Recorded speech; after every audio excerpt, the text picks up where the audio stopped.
Hey, what's going on, guys? Welcome to the first ever Cooking with Frost episode. I'm excited for you guys to come along on our cooking journey together. We're going to go over healthy recipes that we can do quick and that we can meal prep for our entire week to hit our macros. They're going to be keto friendly. They're going to be Whole30 friendly. They're going to be a lot of healthy recipes throughout. So I hope you go ahead and subscribe to this channel. Give me a like if you like it. But we're going to jump into chicken fajitas today. Let's do it.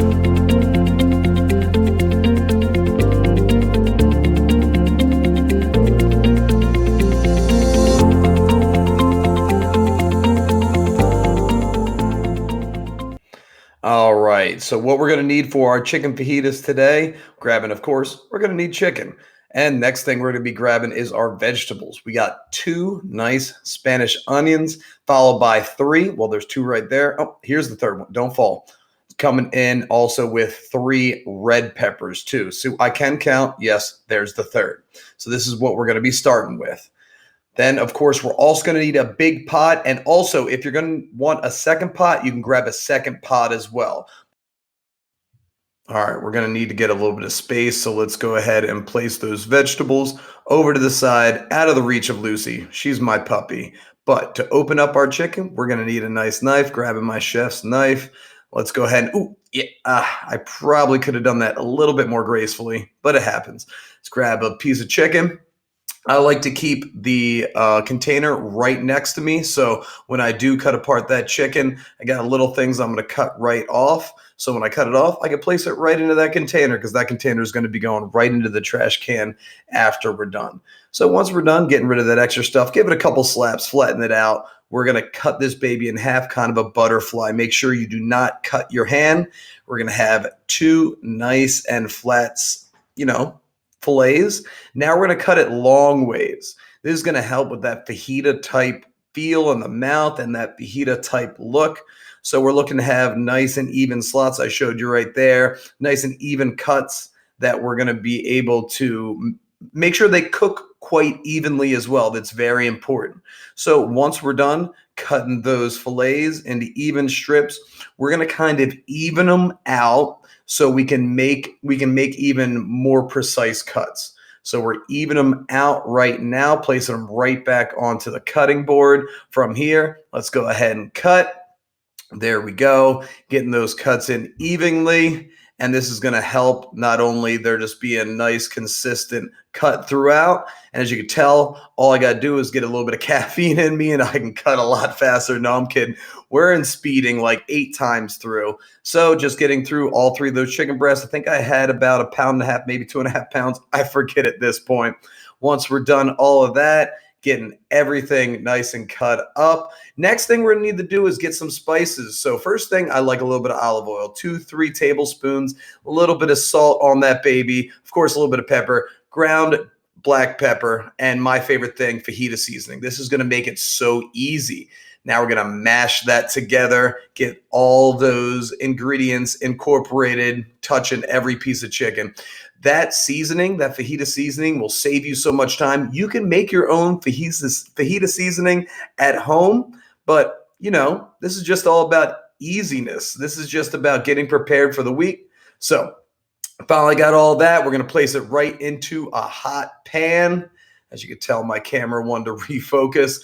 I got to work on that. This is my first Cooking with Frost episode. From there, grabbing onto one of your favorite wooden spatulas and getting that nice and incorporated, getting it heated up. But next thing we're working on, we're going to the vegetables. So let's get our red pepper out. We're cutting them long ways. Learned this, I think, from Chipotle, actually. So cutting them long ways. I switched out the knife because I didn't feel like cleaning it because it had all that, ooh, that's not a good cut. It was just still dirty from the chicken. Don't want to do that. That little extra piece, that's for the chef. That's for me. I love red pepper.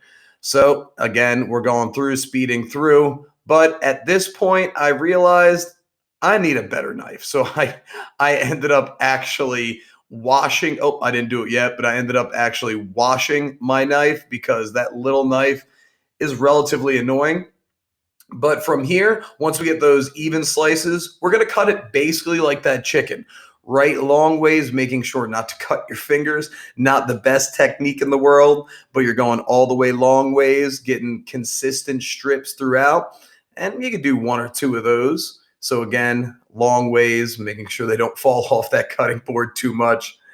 And then from there, you're going to go ahead and like even them out. So again, we're focusing on even strips so they cook evenly as possible. I can probably say even more, even. Oh, yeah, I said even more. So from there, we're going to place it right into our just receptacle, I guess you could say at this point, to help out. And at this point, I realized, yeah, that knife isn't working. Let's go ahead, grab our more hefty knife. I cleaned it finally. And we're just going to go ahead and speed through the remainder of this cuts. And through the magic of editing, look, we're all done with our red peppers. Now it's time for our green ones. We're going to treat them pretty much the same, cutting them long ways, getting nice and even slots. And then from there, of course, we're just going to go ahead, cut them down evenly, making sure to stir that pot every so often. Don't want that stuff just burning at the bottom of your pot. So again, cutting them down long ways, a look. And through the magic of editing, we are getting through that pepper so quickly. Last couple cuts, last couple scoops. Let's get right into our onions. From here, we're going to cut it long ways so we have a flat surface to work with. Then from there, cutting that baby in half. If you do cry because of this, I actually have superpowers. I have contacts. It doesn't bother me whatsoever to cut an onion. You want to make sure to take off that exterior layer. It's just like basically we're cleaning. You don't even have to put that under the water to clean it like you do your other vegetables. You just get that top portion off and get ready to cut from there. So next thing we're going to do, again, we want those big pieces, just like our rest of our vegetables and our chicken. You're going to cut it into basically thirds and then go through even slices from there. So they should have basically almost the same width as the peppers, but as you can tell, once they cut apart, you have these nice and even cuts, and then we're just going to throw it right on in with the rest of our peppers. And of course, through the magic of editing, we can get through these onions as quickly as possible. Again, I got superpowers. I might have a Vader apron on, but it's because I have contacts. Look, those beautiful scoops, trying to get as many scoops in as I can. It's like I'm a chef or something. I don't know. I'm definitely not a chef. I'm at home just trying to do some healthy cooking. Make sure to continue to stir your pot from there. We're going to go ahead and place our chicken outside of that pot so we can put all of our vegetables into that main pot. Of course, what you're going to do, put it on high heat. We're going to stir it through there. We're going to add a little bit of salt. We're going to add a little bit of pepper, and we're going to go ahead and add some more of that fajita seasoning. I'm telling you, it makes life a lot easier getting that Mexican flair within just that easy little bottle. I like the bigger ones. I couldn't find one, but that works as well. Continue to stir. And as you can tell, it's going to break down. This actually might take one of the longest portions. You could tell I'm cleaning up in the background. As you can also tell, I didn't have shoes. Make sure to clean up while you're in between. Again, your wife, your spouse, your significant other will appreciate it to clean up as much as you can. All right, as a lot of stirring has occurred, we're going to add some arrowroot. This is going to add a little bit of viscosity. Adding a half a tablespoon, a second half a tablespoon. Yes, that equals a full tablespoon. I didn't go ahead and find my full tablespoon. Sue me. All right, then we're adding a little bit of spice, some red pepper. I want to add a lot. My wife doesn't love spice so much, so we're just going to add a couple of shakes in there to add a little bit of spice. I love some capsaicin in my food, but my wife not so much, so it is equal. Now let's go ahead and toss in our chicken so we can go ahead and stir and incorporate that in as well. At this point, add some more fajita seasoning if you like, if you want to ramp up that fajita taste and flavor. And it's going to go ahead and incorporate those flavors. Are going to get to know each other a little bit more up there. Now we're getting ready for tortillas. If you do not toast your tortillas in a skillet, I am sorry, we cannot be friends. Grab that skillet, put it on some high heat so we can get a little browning. I'm telling you, we just can't be friends if you don't toast your fajita tortillas. It just adds so much flavor. It's not as bready. It's basically like you're at your own personal restaurant from there. So make sure you toast your fajitas. Look, we got a good browning on there, and we got a thumbs up from me. So it is all ready for plating. So this is my beautiful plate. We got two fajitas in there, but it's missing something. Ah, I know what it is. I know what it is. Frank's Red Hot. Yes, I put that on everything. They are not a sponsor of this channel. If they want to be, they can be.